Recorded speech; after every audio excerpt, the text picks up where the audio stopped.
All right, here. Today I am going to give y'all my predictions for this Sunday's NASCAR Cup Series race at the Circuit of Americas.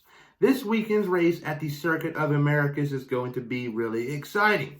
It is the second road course the Cup Series will head to in 2021.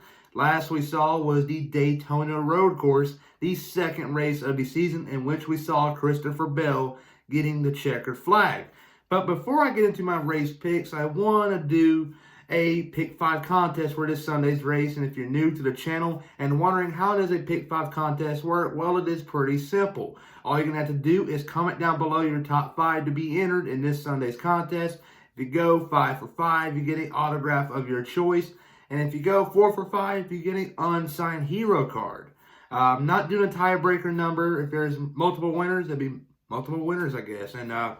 But enough said, go check out JB Racing News Reviews, Righteous Redneck, and Winning Bets on YouTube. They got some great content, but let's get started. Ryan Priest, and you're watching William Blackwell on YouTube.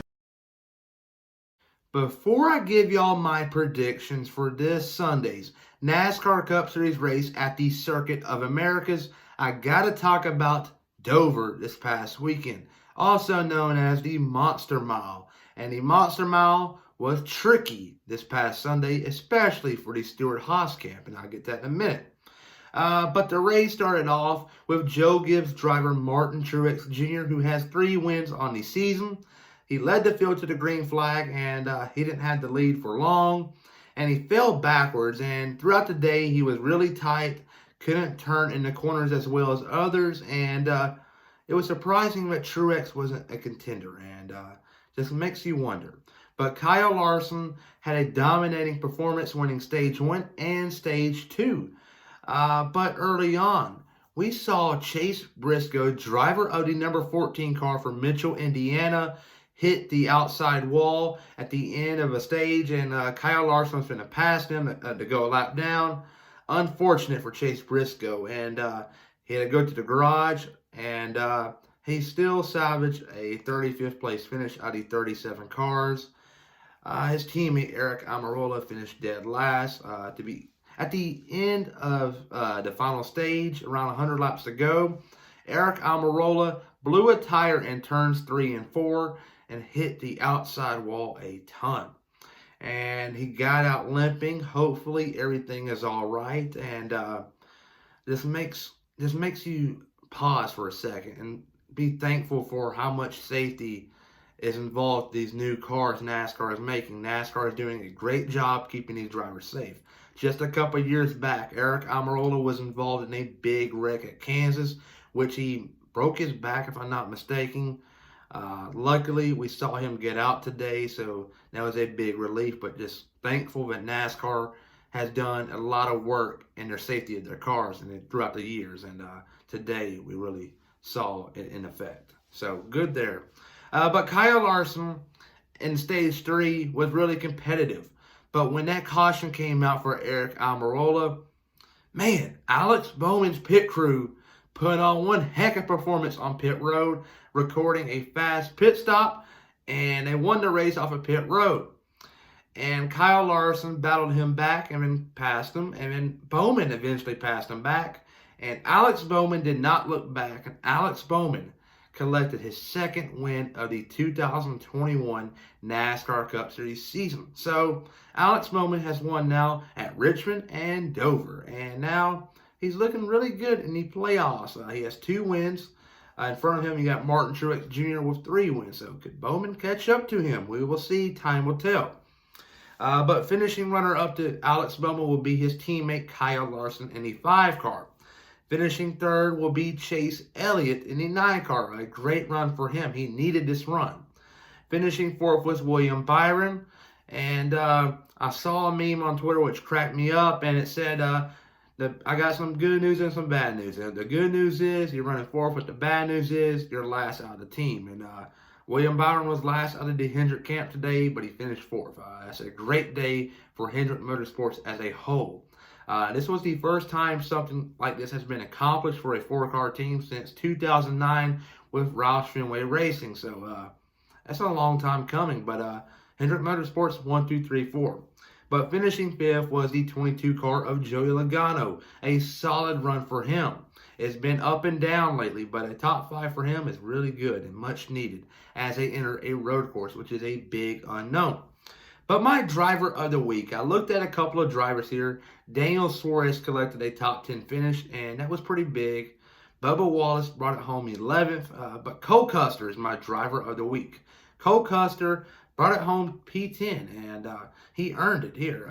At the closing laps of the race, he passed Bubba Wallace, and he collected a top 10 finish. And top 10s right now for Stewart-Haas Racing are hard to come by if you're not Kevin Harvick. But it's been rough for Stewart-Haas as a whole, and for Cole Custer to bring it home in 10th place, that is a big relief, and who knows what Cole Custer can do at the Circuit of Americas this Sunday. But yes, Cole Custer is my driver of the week. But now let's talk about my Circuit of the Americas race picks. My picks for this Sunday's NASCAR Cup Series race at the Circuit of the Americas might be a little disturbing. And disturbing, what I mean is by why does he have this? And I'll get to that in a minute. But this race Sunday is a big unknown. The NASCAR Cup Series, or NASCAR as a whole, has never raced at this track in Austin, Texas. And only type of experience a lot of these drivers have at this track is iRacing. And I just don't know if that's enough. And pretty much anybody's guess is just as good as anything. And we will figure out Sunday afternoon who's really good and who's really bad. But winning this Sunday's race, in my opinion, this will be a massive upset here. I'm not too sure if this will happen or not, but rolling the dice here. In 2021, we have seen crazy things. Michael McDowell winning, Christopher Bell winning, just getting crazy. And I think the crazy continues here. And Austin Cindric, a full-time competitor in the Xfinity Series, won the championship 1 year ago in 2020. Right now, he has 3 wins in the Xfinity Series in 2021, coming off a big win at Dover. His 2021 season, or 2022 season, is guaranteed to him in the Cup Series, racing for Wood Brothers Racing in the 21 car.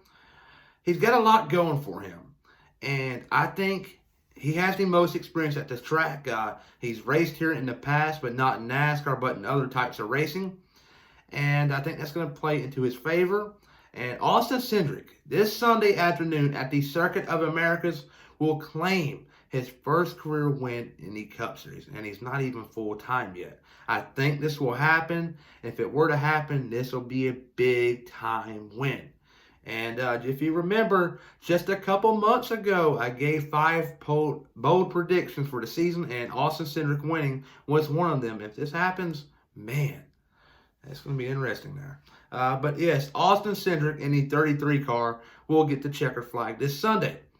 Finishing runner-up to him will be the 19 car of Martin Truex Jr. Martin Truex Jr., I would expect for him to have a great run. He tested here just over a month ago, so he's going to be really fresh here at the Circuit of Americas, or COTA, if you will. Finishing third will be the 9 car Chase Elliott. Chase Elliott is coming off a 3rd place finish at the Monster Mile, building up momentum for a road course. And Chase Elliott right now in NASCAR in the Cup Series as full-time might be the best road racer right beside Martin Truex Jr. or MTJ, if you will. But Chase Elliott brings it home 3rd for the 2nd week in a row, in my opinion. Finishing 4th will be Joey Logano. Joey Logano lately has been on a rough stretch, flipping at Talladega, downhill, but brought it home 5th at the Monster Mile this past Sunday. And I think he collects another top 5 at the Circuit of the Americas, finishing 4th. Finishing 5th will be his teammate, Brad Keselowski, in the 2 car. Brad Keselowski, if I'm not mistaken, tested back here over a month ago with Truex. And so I think Keselowski, he's got some good road racing experience. He's won it in the past at Watkins Glen. And I just think Keselowski brings it home 5th. But here, this is interesting here. I think you'll see 3 Penske cars finishing in the top 5 this Sunday, and you're excluding Ryan Blaney in the 12 car. I don't know how he's going to do. But there you go, my top 5. Austin Cindric winning. 2nd place will be Martin Truex Jr. in the 19. Finishing third will be the 9 car of Chase Elliott, and finishing fourth will be the 22 car of Joey Logano, and finishing fifth, rounding out your top 5, would be the 2 car of Brad Keselowski, your 2012 NASCAR Cup Series champion.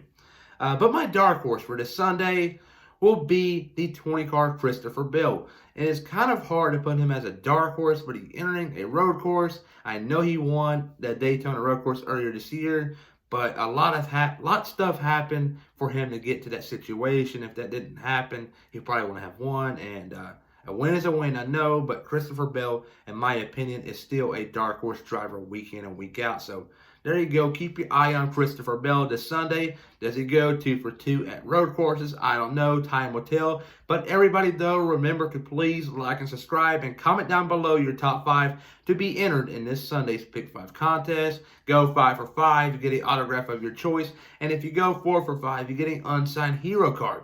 And also go check out JB Racing News Reviews, Righteous Redneck, and Winning Bets on YouTube. They got some great contests, so go check them out. And peace.